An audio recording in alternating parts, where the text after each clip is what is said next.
The Adventures of Dougal by Eric Thompson, read by Richard Wilson. Dougal and the Missing Link. Dougal was in bed thinking about not being in bed. To rise or not to rise, that is the question.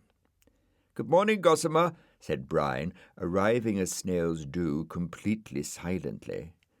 "I didn't hear you knock." "I have things to tell," said Brian. "I am the bearer of tidings. I am the fleet-footed messenger of the garden." And while Dougal made himself a cup of tea, Brian told him the news. Zebedee hadn't been seen for some time. "So Florence sent me to get you, because you would know exactly what to do," she said. "Naturally I know," said Dougal loftily. Florence was waiting at Zebedee's house. "I'm very worried," she said. "I've knocked, but there's no answer, and no one's seen him anywhere else, so he must be here." Dougal considered the case. He doesn't answer the door, so he can't be here, and if he's not anywhere else, and he's not here, he must be... Brian interrupted. "Why don't we look inside? He may have left a farewell note." "There's no need to get dramatic," said Dougal. "But there may be something in what you say." And he backed off several paces. "What are you doing, old thinker?" said Brian. "I'm going to rush at the door and break it down. Any objections?" "Only one," said Brian. "Name it." "The door might not be locked." Florence tried it. It wasn't. "Hello," called Florence. "Anyone home?" "Go away," said a voice. "I'm not receiving today." It was Zebedee. He was lying in bed with his hands over his face and looking very sad and odd. "You look very sad," said Florence. "I'm sad because I look odd," said Zebedee. "And I look odd because—" Zebedee took his hands away from his face. "Good gracious," said Florence. "Fancy," said Brian. Zebedee had no moustache. "That was a close shave," said Dougal, giggling. "My moustache has been stolen." "Bare-faced robbery," said Dougal, giggling again. "Will you hush, Dougal?" said Florence severely, and with Dougal hushed, Zebedee told the story. "It is not generally known," he said, "that my moustache is a false one. Not only that, it is a magic one." Whoa, oh, whoa. Florence realized the seriousness of the situation. "We will find it," she cried. "Come on, you two." They left Zebedee lying in bed making little groaning noises and went in search of the missing moustache. "We'll go in all directions and look for clues," said Florence. Brian sped away. "Hurry, Dougal," said Florence, also speeding off. "Caw, caw." "What?" said Dougal. "What?" "Caw, caw." Dougal looked round and then up. On the topmost branch of the tree was a crow. "Caw, caw." "You're making a lot of noise," said Dougal, "and your moustache is slipping." He sat down to think. A moustache! Dougal leapt to his feet and ran round the tree 8 times. "Come down, you thief," he screeched. "Crows don't have moustaches." "Caw, caw, caw." Dougal was furious. "All right, my friend," he said grimly.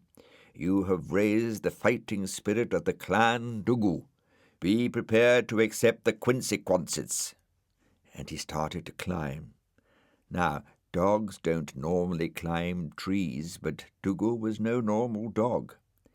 The important thing is not to look down, he thought. He looked down and nearly fell off. The height was fearsome. "Steady, Dougal, Steady, be brave, pretend you're a cat. What am I saying? He went on up, not much like a cat, more like a dog, trying to be a cat and not enjoying it very much, but he finally reached a branch just below where the crow was sitting. "Got you," panted Dougal. The crow looked at him. "Caw!" it said, and flew off. Dougal sat wobbling on his branch. Florence and Brian arrived back. "Dougal's not here yet," said Florence. "I hope he's not lost himself." "I expect he has, great shaggy thing," said Brian. "I heard that. You wait." "Dougal, you're up a tree," said Florence. "I know I'm up a tree. I'm not entirely without a sense of direction." "How did you get up a tree?" said Florence. "I flew," said Dougal sarcastically. "Well, come down. We have something to show you." It's all very well saying, "Come down," but it's easier said than done, you know. Florence and Brian consulted together. "Perhaps shaking the tree a little bit might dislodge him," suggested Brian. "Will you two stop muttering and do something?" shouted Dougal. "There's a nest up here, and 2 birds in it are giving me very funny looks. Ah! Now they're offering me a worm. Ugh. Ah!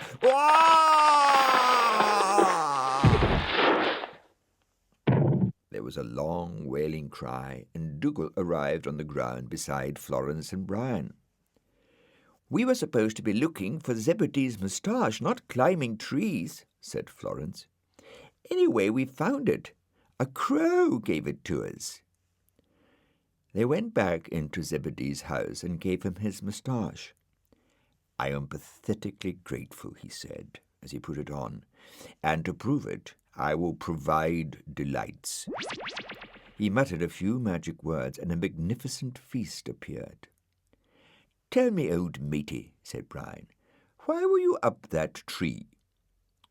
"I would rather not discuss it. Pass me another bun." "You've had 4, said Brian. "So who's counting?" said Dougal.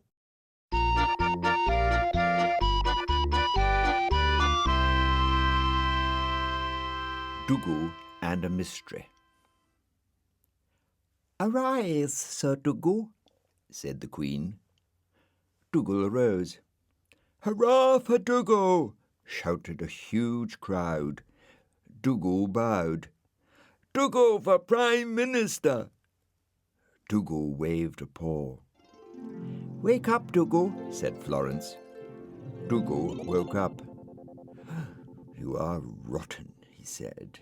"I was having a particularly lovely dream." "What about?" said Florence. "What about?" said Dougal. "Oh, this and that. Nothing much. Is it time to get up?" "It's been time to get up for hours. The birds have been awake for ages." "That's their problem. Would you like a cup of tea? I'm having one, and a bicky." He made Florence a cup of tea, and she told him there was a problem in the garden. "This is serious. It's about the flowers." "Tell me all," said Dougal. "Want some toast?" "I'm not sure we have time for toast." "No time for toast. Nothing's that serious." And he put some toast in the toaster. "Now, Dougal, you must be serious and listen." "Marmalade?" "Thank you. Someone's been eating all the flowers." Dougal tried to look concerned and failed. You don't seem very concerned." "Oh, I am. I love flowers. I have marigolds in my window box. Look." Florence looked. "You haven't," she said. Dougal looked. His marigolds were no longer there. "What? How dare they? After them! How can you eat toast with the garden crumbling about you? To arms!" Florence got up. "Come along, then. We'll go and investigate." They went out. "Wait," said Dougal, going back in. Florence waited. Dougal came back. He was wearing a long cape, a deerstalker hat, and smoking a large bendy pipe. Might as well do it properly. "Come, Watson." They looked at the evidence. Dougal's marigolds had all gone, even the stalks. It may be an international gang. Have you been in touch with Interpol? "I thought I'd better come to you first," said Florence. Very wise. And he nodded his head wisely. They ranged further. Here and there was a trampled tulip or a bruised bluebell to show that something or someone had passed that way, but there wasn't a single flower standing proud. They went on. Suddenly they came upon something odd. A small clearing in the garden, which had normally been full of flowers, was now empty except for a patch of yellow ones in the middle. Florence inspected them. Cowslips. Oh, are they? Oh, are they indeed? Yes, they are, said Florence. Are they indeed? Ho, ho, are they? Don't keep saying that, Dougal. They're just cowslips. Doesn't that suggest anything to you? Why don't they eat cowslips? Perhaps they don't like them. Dougal smiled. You'll see. Suddenly he pounced on something. Aha! Florence jumped. Aha! Said Dougal again. We're onto them. Florence looked. In a little patch of bare earth was a footprint. I might have known, said Dougal. Come on, quick, before she gets away.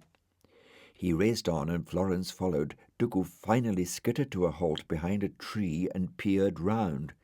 Look! And Florence, panting, looked. It was Ermyntrude. She was munching away at a patch of primroses, and beside her, eating daisies, was another cow wearing a trilby hat. A herd, said Dougal. Call the Lone Ranger. Don't be silly, it's only Ermyntrude. What about her friend? She looks a bit deadly. I'm going to have a word with them and tell them to stop eating the flowers.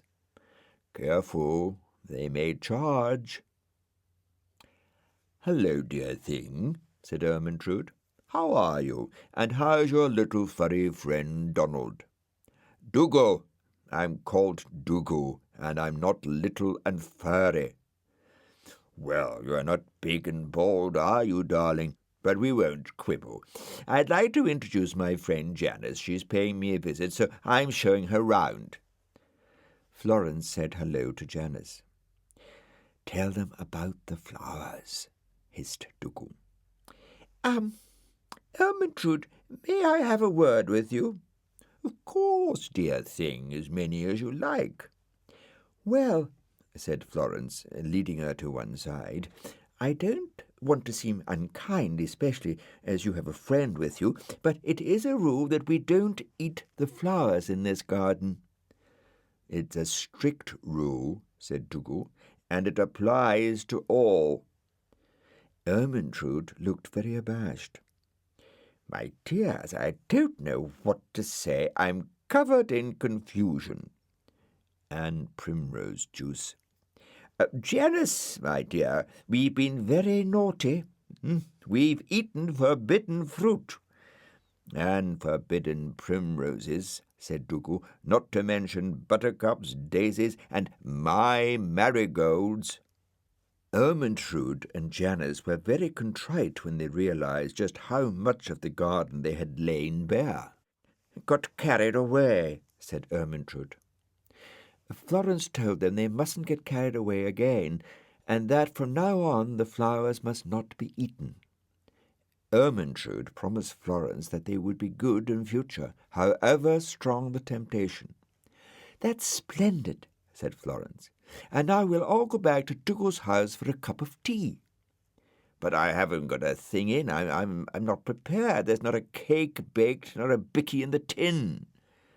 Oh, we don't want biscuits, silly boy, said Ermyntrude. We'll just pick a few flowers on the way. And she laughed. Ermyntrude, you're dreadful, said Florence. "I know, dear," said Ermentrude.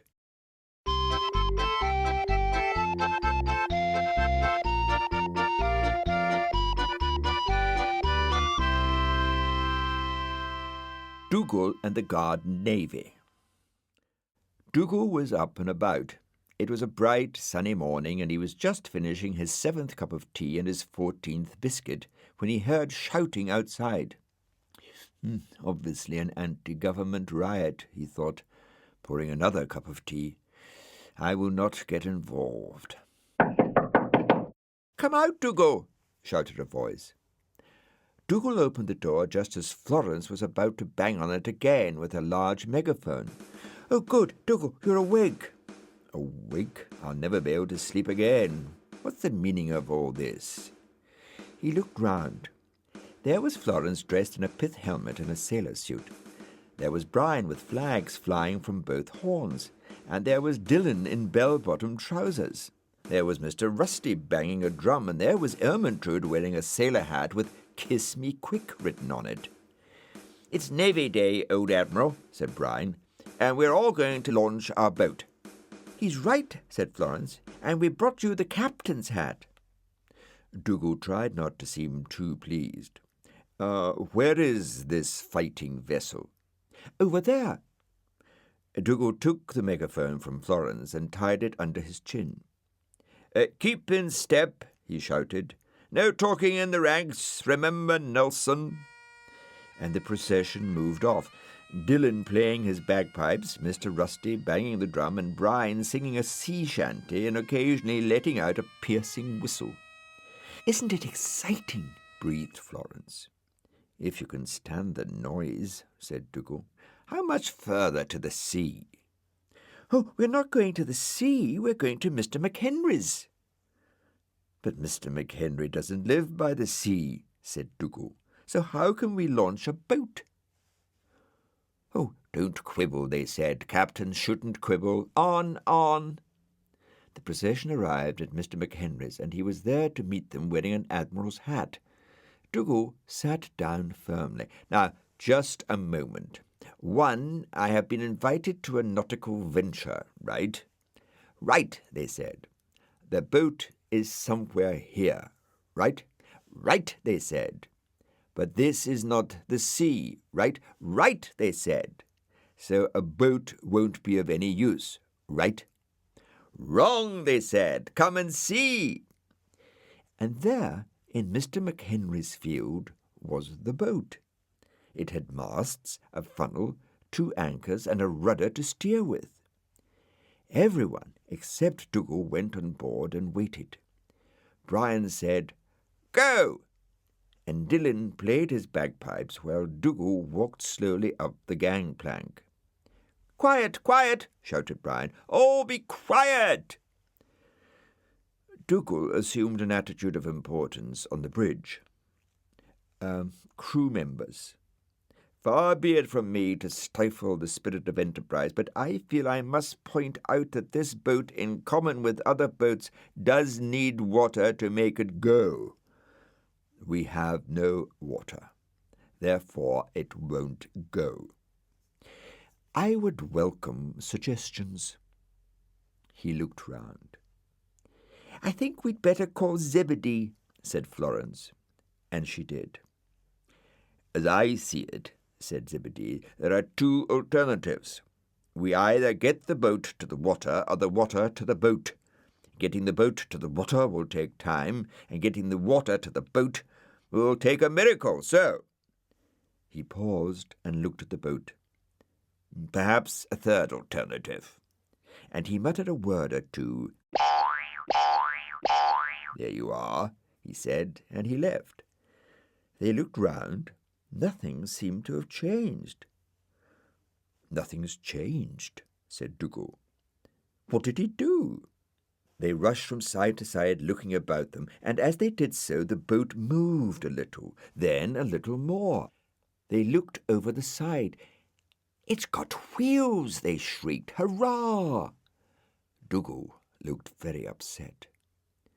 "My first command, a boat with wheels. I'll never live it down in Pompey." "Stop moping," said Florence. "We must get under way." "And how do you propose getting under way, Bossy Boots? We may have wheels, but we don't have an engine." "It's simple," said Dylan. "We need a pull or a push." And he dropped off to sleep. "Who's going to volunteer?" said Dougal. "You're the captain," they said. "It's up to you to keep the ship sailing." So Dougal, wishing he had never been elected captain, went over the side, took hold of a rope, and began to pull. The Garden Navy moved slowly along, but suddenly Dougal found that the pulling had got a little easier. He let go of the rope, and the boat continued to move. It was going downhill and beginning to pick up speed. "Excuse me," shouted Dougal. "You're the captain," they laughed. "All right then," said Dougal, and he sat down and watched. Ahead there was a gleam. It was the sun shining on water. The Garden Navy was about to launch itself.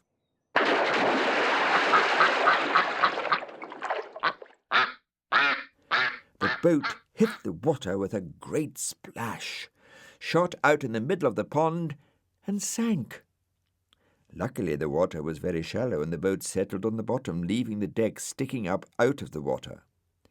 On board, the crew felt very sorry for themselves.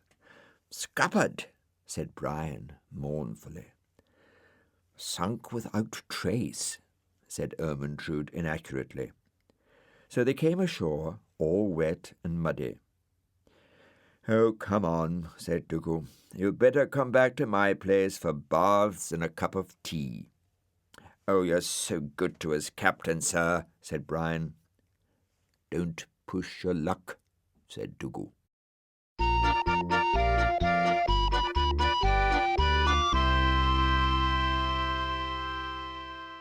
Dougal, RSPCA. Dougal was fast asleep and dreaming, as usual, of glory. He dreamed he was leading a charge against a castle belonging to a particularly wicked giant. Bang, bang, bang went the cannon. On, shouted Dougal. Bang, bang, bang.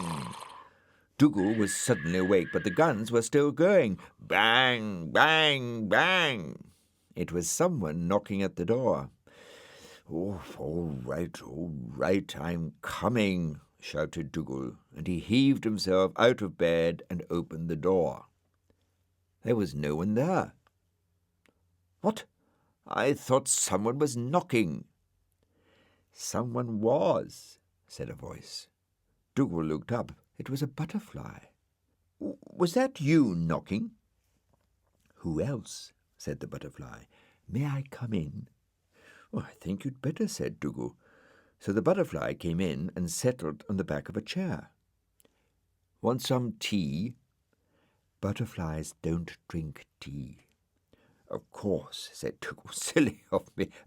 Have you called for any particular reason, Mister?" Dougal blushed. "The name's Stokely, and I want you to sign my petition." "Petition?" "Against butterfly hunting." Dougal choked on his tea and pushed his butterfly net under the sofa with his paw. "Of course I'll sign." There was another knock on the door, and Florence and Brian came in with butterfly nets. "Ready to go?" said Florence. What are you talking about?" "Butterfly hunting. It's today." Dougal leapt to his feet, making a loud clatter with his cup and saucer. "Oh, yes," he laughed. "A joke. Ha, ha." Brian and Florence looked puzzled. "Yes, what a joke. May I introduce an acquaintance of mine?" Florence and Brian looked, saw the butterfly, and tried to hide their nets behind them. Stokely fluttered his wings and looked at them extremely hard. Florence was very ashamed. "I feel very ashamed," she said. We were going chasing butterflies, but I didn't realize anyone felt strongly about it." "Butterflies feel very strongly about it," said Stokely. They all settled down, and Stokely explained about his petition. As he said, butterflies were used to being chased, and he had himself sometimes quite enjoyed it, but it had now got out of hand and must be stopped. Butterflies are peace-loving creatures and shouldn't be chased, he said, and they agreed. Butterflies add beauty to the world, he said, and they agreed. So sign my petition, he said, and they agreed and signed. Stokely thanked them and said he'd better be on his way, as he had a lot of people to call on. Florence opened the door. The garden was looking beautiful. The flowers were all in bloom, and here and there a butterfly was sipping nectar. "It's all so peaceful," said Florence. "So peaceful." "Ah!" screeched Dougal. "Look!" There, somewhere away, was a figure. It was holding a net and creeping up on something. "A butterfly chaser," said Florence. "Let's leap on him," said Brian. But they were too late. The figure pounced with his net and rushed off. "After him," shouted Dougal. "Come on, men." "Men?" said Florence. "Oh, don't quibble," said Dougal, and he raced off. They followed fast and gradually caught up with the figure carrying the butterfly net. "Good heavens," said Florence. "It's Mr. McHenry." Mr. McHenry stopped and put the butterfly net down. "Now's our chance," said Florence. They crept up to the net. Inside, looking a little pale, was Stokely. "Come out," said Dougal. "I can't," said Stokely. "I'm hooked up." Dougal bravely pushed his way into the net. Stokely, unhooked, flew out, but before Dougal could get out, Mr. McHenry picked up the net, put it over his shoulder, and left. So they followed. Dougal was in a bit of a quandary and a lot of discomfort. He didn't dare make a noise, or Mr. McHenry might drop the net, so he decided to wait and see. "It's a far, far better thing," he sighed. "I wonder where he's going," said Florence. She soon found out. Mr. McHenry stopped at his greenhouse, put down the net without looking at it, and went in. The others rushed up to Dougal. "Are you all right?" they said. "You mean apart from being in this net?" "Look out," said Stokely. "He's coming back." They rushed behind a bush and watched. Mr. McHenry went to pick up the net, saw Dougal, and stopped. "Good morning," said Dougal. Good morning," said Mr. McHenry. "Lost something?" said Dougal. Yes," said Mr. McHenry. He looked over his shoulder. "Seize him!" shouted Dougal, and the others rushed out and seized him. "What do you mean by catching butterflies? Explain." So Mr. McHenry explained. It was all very simple. He had lots of flowers in his greenhouse, and he needed a few butterflies to eat the nectar. "So I thought I'd catch them and bring them here," he said. Stokely decided that Mr. McHenry had acted with the best intentions, so he forgave him and promised to visit every day with a few friends. "All's well that ends well," said Florence. "Perhaps you'd all join me for tea," said Mr. McHenry, and they went in and shut the door. "What about me?" screeched Dougal. Florence came out with some scissors.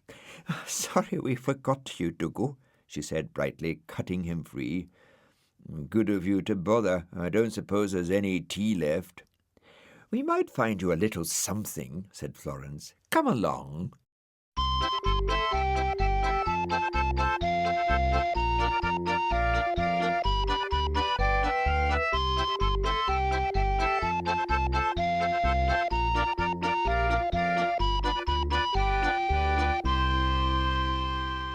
Dougal and the House Party.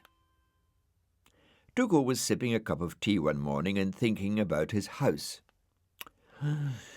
I wonder if I should move, sell up the old homestead and seek pastures new. He looked around. It's getting a bit tatty. One strong wind and it would all fall down. There was a knock on the door.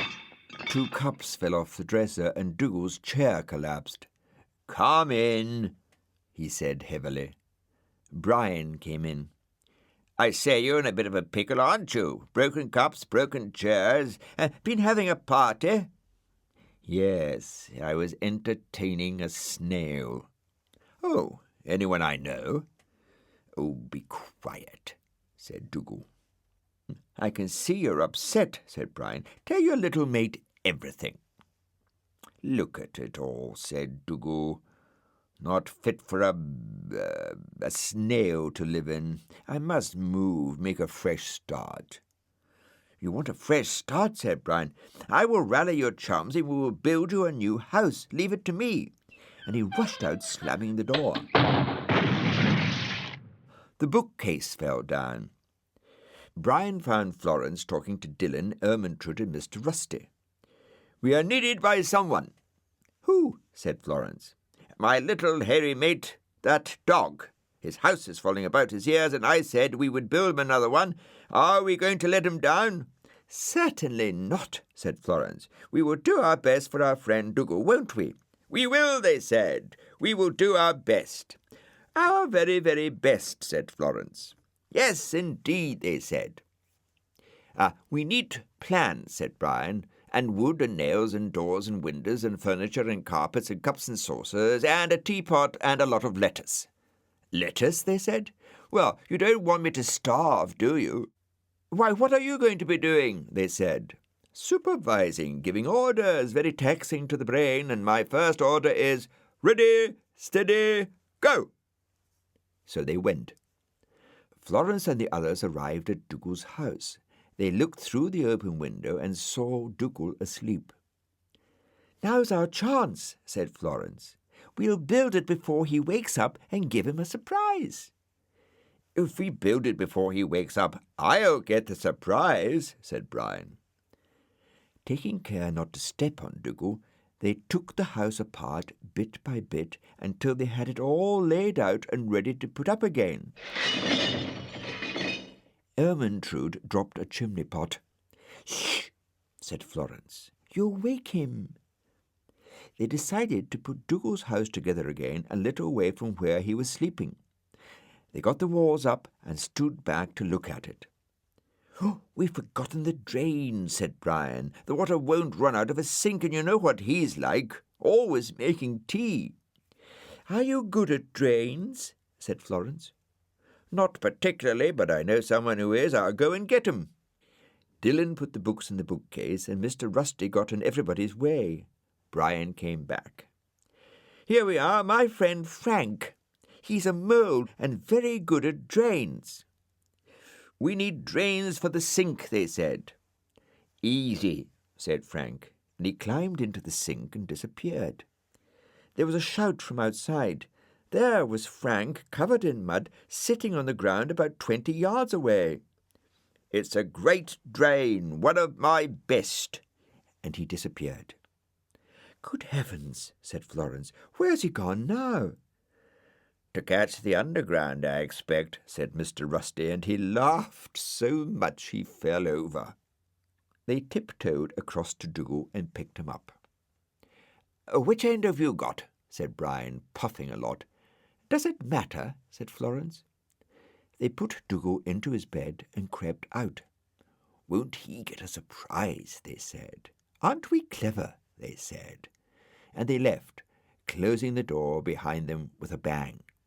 Dougal woke up, yawned and stretched. He got up. "I'll just have a cup of tea," he said, putting the kettle under the tap and turning it on. "Here is the weather forecast," said the tap. "What? Something's happened while I've been asleep. I wonder what." He turned on the television, and a jet of water hit him in the eye. "What?" he screeched, mopping himself down. He ran round in little circles to calm himself. He went to the front door. It wouldn't open. He rushed upstairs. There was a back door in the bedroom wall. He opened it and went out. "Ah!" he screamed, clinging onto the television aerial. "Help! Help!"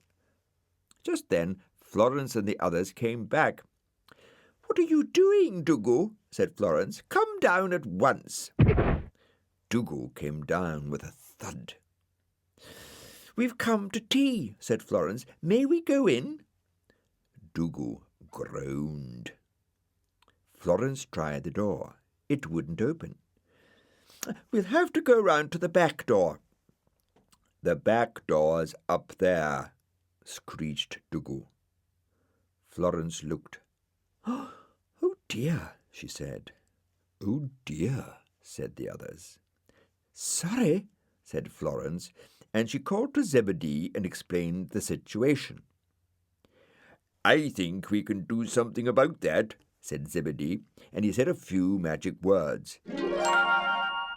Dougal's house gave a creak and a thud, hopped a few feet in the air, and came to rest in its old position. They went in. The house was beautiful. "Pleased, Dougal," said Florence. Dougal sat down carefully. The chair creaked. "Time will tell," he said.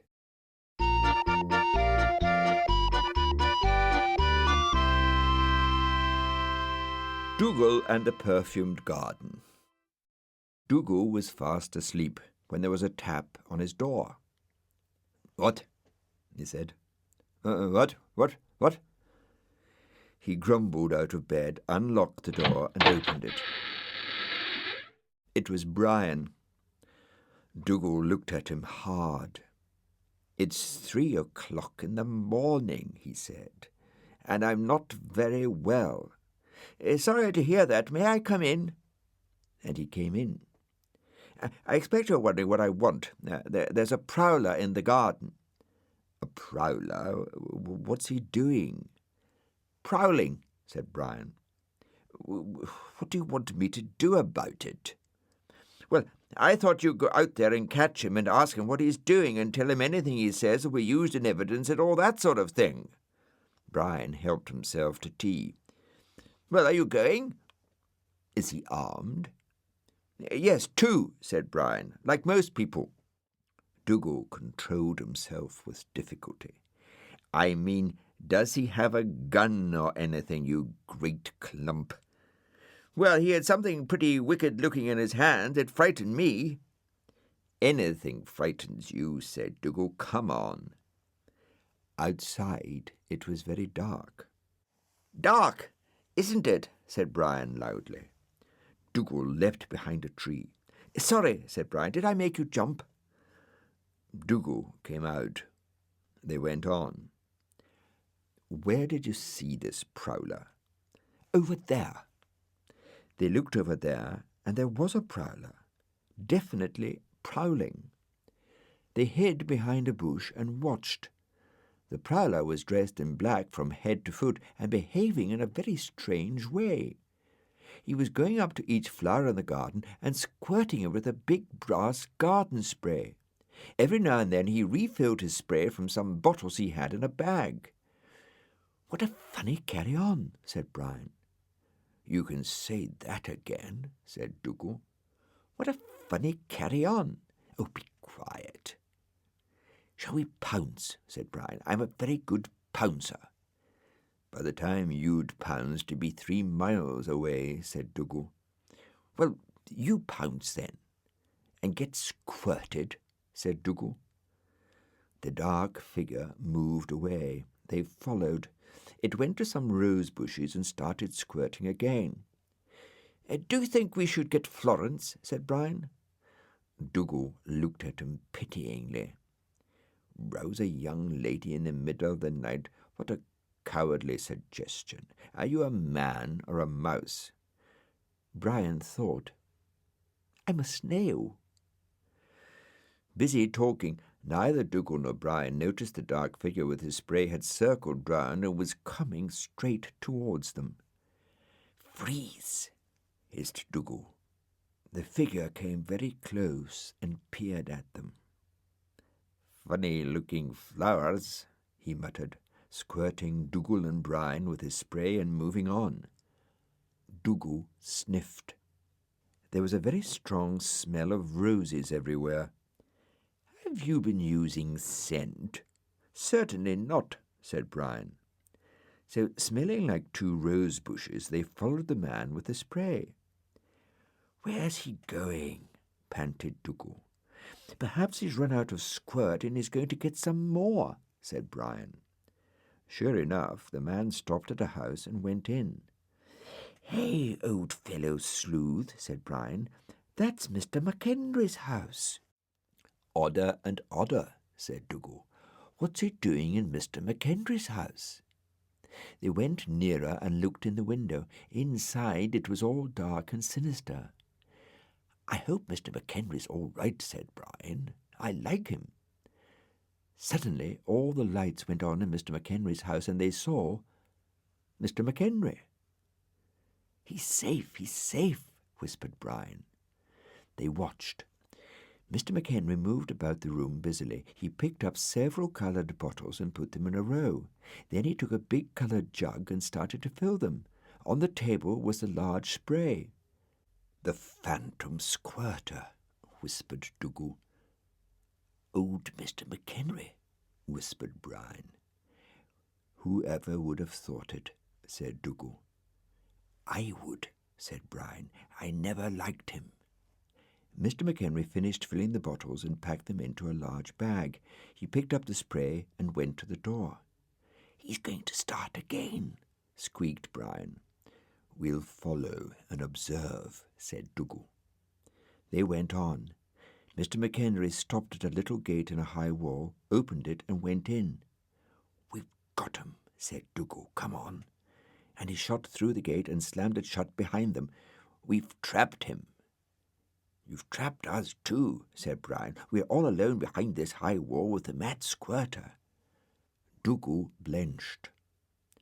"Back!" he screeched. But it was too late. Mr. McHenry had heard them and was approaching. "Keep back, fiend," said Dougal. "Fiend?" said Mr. McHenry. "What do you mean, fiend?" "You've been killing all the flowers," squeaked Brian. Mr. McHenry explained that in the garden, which was a bit of magic, the flowers lasted forever, but the scent of the flowers tended to wear off, so he had to go round every now and then putting the scent back with his special spray. "Why do you do it in the middle of the night?" they asked.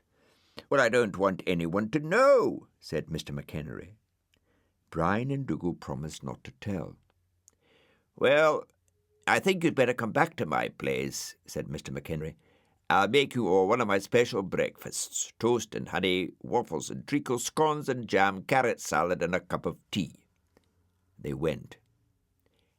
"I've always liked him," whispered Brian.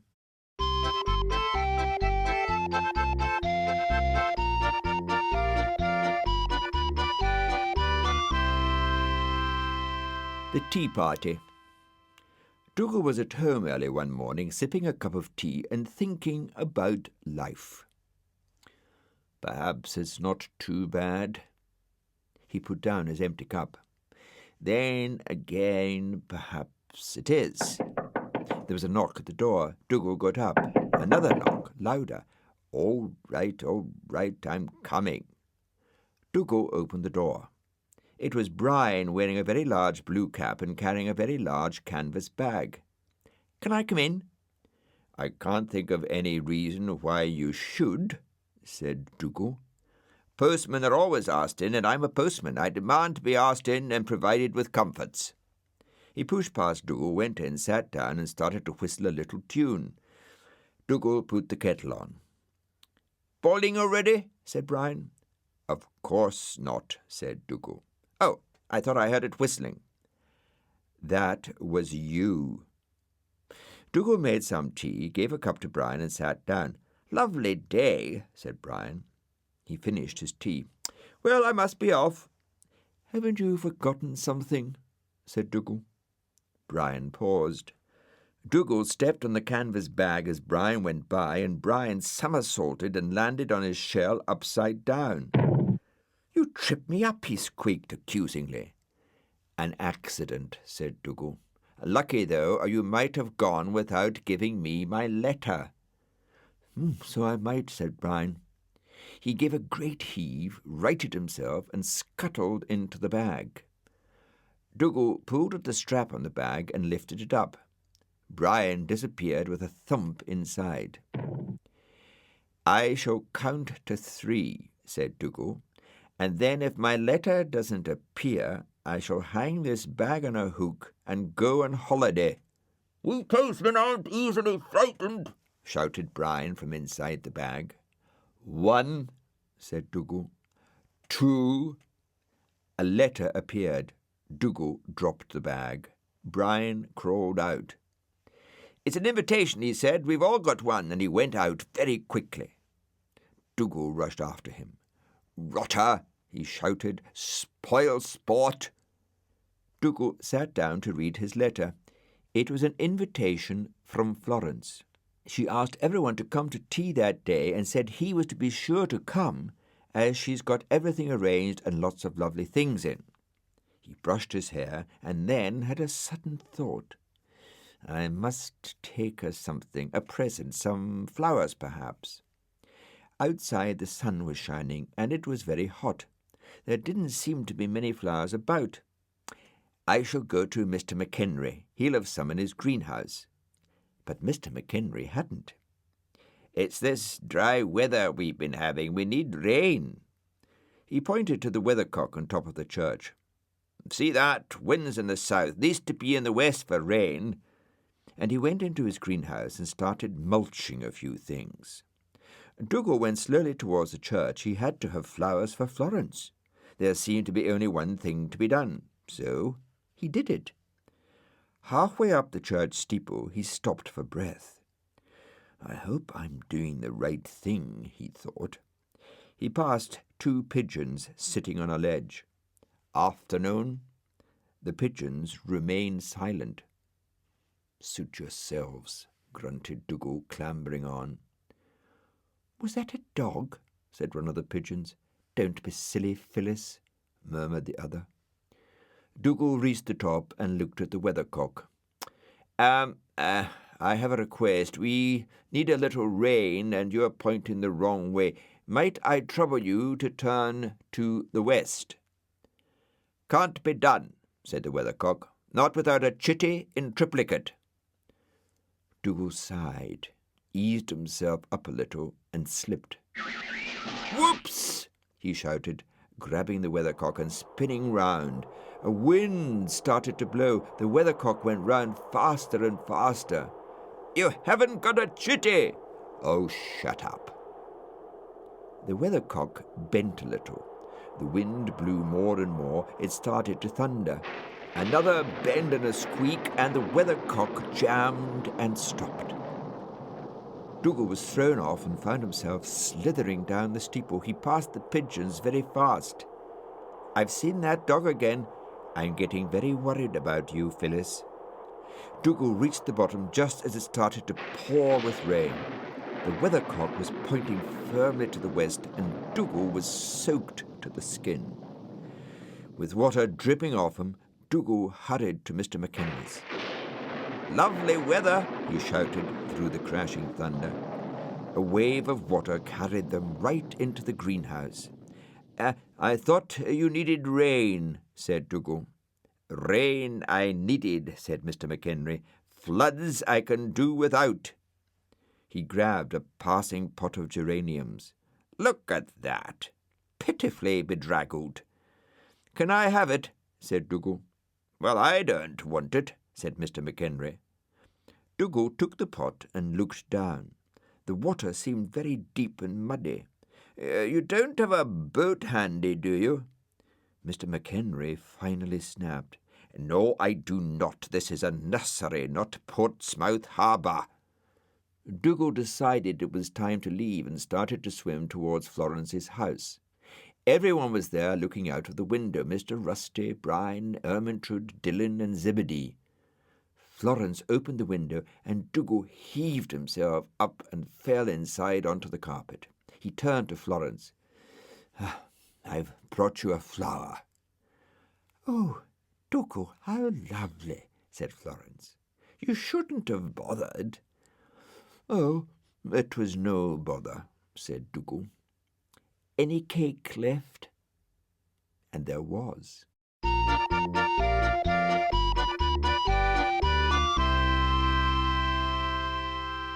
The Roundabout. The next day they discovered a terrible thing. The great storm had damaged the magic roundabout, and Mr. Rusty was very upset. He'd gone to start it up as usual and found it all bent and twisted. "Isn't it awful?" said Florence. Dougal gulped, feeling very responsible when he remembered the weathercock. "Awful," he squeaked. "Awful." Everyone agreed that something must be done about it, and they all sat down to think what to do. "I know," said Brian. "I know. It's simple." "Tell us, Brian," they said. "The roundabout is broken. True?" "True," they all said. "Then we must mend it. Simple." He looked round triumphantly. "How about a round of applause?" "How about a thump on the bonds?" said Dougal. "Oh, sorry, I thought perhaps the fundamentals of the problem had been overlooked." "Our fundamental problem is you," said Dougal. "Now be quiet and think." They all thought again. "I've got it," said Brian. "This time I've really got it. We need to mend the roundabout. True?" "True," they said. "So why don't we ring up the roundabout menders? Simple." They all thought. "That's a great idea, man," said Dylan, and he dropped off to sleep with relief. Dougal got up and went over to Brian. "There are just one or two minor points I should like to raise." "Raise them," said Brian confidently. 1. We don't know any roundabout menders to ring up. 2. I doubt if anyone knows any roundabout menders to ring up. 3. I doubt if there are any roundabout menders to ring up. 4. We haven't got a telephone book. And 5. We haven't got a telephone. Now let's all think sensibly about what to do. You too," he said to Brian. But Brian had gone. So they all thought again. There was a rumble in the distance. "Not another thunderstorm, I hope," said Mr. Rusty nervously. "I think it's the train, dear heart," said Ermintrude. But it wasn't. It was a lorry. It was a very old lorry, and it made a lot of noise. It came to a halt by the roundabout. Painted on the side was "Nettleship and Butt, Roundabout Mending and Denture Repairs. Hurdy-gurdy specialists, estimates free." Brian got out of the lorry. "Friends of mine," he said, "may I introduce Mr. Nettleship and Mr. Butt?" 2 very old men got out of the lorry. "Roundabout menders," said Brian, looking at Dougal. Dougal sighed. "You can't win, can you?" he said to Florence. Mr. Nettleship and Mr. Butt walked round looking at the damage. 1913 model," said Mr. Nettleship. "More like 1915, I'd say," said Mr. Butt. "Then it's got self-winding elastic sprockets and apple wood connections to the rollers." Dougal and Brian giggled like anything. "I wonder if it's got fur-lined quonkers," said Brian. "A grunge grabbers on the waffles," said Dougal. And they both fell about laughing like anything.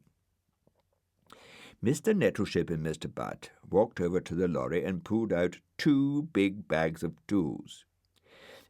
"I think the first problem is to stabilize the equilibrium joints," said Mr. Nettleship. "Indubitably," said Mr. Butt. "Now, to get at the equilibrium joints, we need the roundabout on its side." So they attached a rope to the top and gave a hearty pull. The roundabout fell over. "Get it off me!" screeched Dougal. Mr. Nettleship and Mr. Butt came round to look. If you could stay there for a little while, they said to Dougal, it will greatly assist us. We have the machine at just the right angle. You are, if anything, better than a wedge. I'm so glad, said Dougal. The Roundabout menders got to work. All sorts of tools came out of the tool bags, and there was lots of banging and crashing and wrenching. The Roundabout gradually took shape again. A final twist, and the last bend was straightened. Now then, said Mr. Butt. Perfect, said Mr. Nettleship. All that was needed was to put the Roundabout the right way up and test for stability and accuracy. Everyone got hold of the rope and pulled. The Roundabout straightened up with a jerk, and Dougal flipped straight up into the air and landed quivering on the top. "Get me down!" he shrieked. "It's all right now," they said, "except for one small thing. That masket on the top is too heavy, in our opinion." "I am not a mascot," screamed Dougal. "I am here by accident, and I feel very sick. Get a ladder." They got a ladder, and Dougal was helped down. "Now, I don't wish to complain," he said, "but I have been used as a wedge. Would it be too much to ask if anyone is thinking of making a cup of tea?" Everyone went into Mr. Rusty's place for tea. Mr. Nettleship and Mr. Butt had a cup each, and they said they had to go. They all waved goodbye as the lorry rattled away. "Anyone feel like a ride on the Roundabout?" said Mr. Rusty. "I think I'll just have another cup of tea and watch," said Dougal. Which he did.